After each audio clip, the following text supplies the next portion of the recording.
تاکو ئێستا لە سۆران 280 ملیم باران باریوە، ساڵی پار 555 بوو. جیاوازیەکەی ڕاستە زۆرە، بەڵام ئەگەر جیاوازی بکەن لەگەڵ ساڵی پێرار جیاوازیەکە باشە، یعنی خراپ نییە.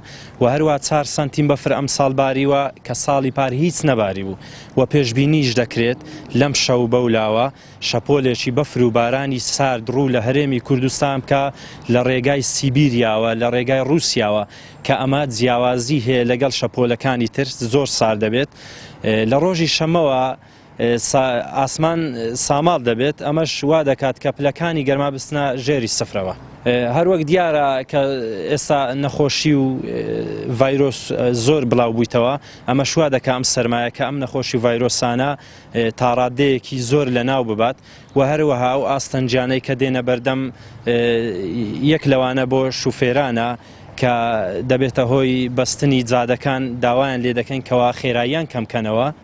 هەروەک لە پێشبینیەکەش ئاماژەی کردووە ناوچە شاخاویەکان پشتی شێریان بەرەکەوێ لە هاتنی بەفر و باران، بە تایبەت بەفر، کە خۆشبەختانە ئێستا ئەتوانم بڵێم نمونەیەک لە چیاکان وەربگرین.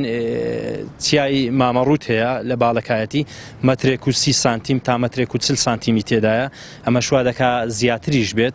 و تەواوی شارەکانیش دەگرێتەوە ئەو شەپۆلە.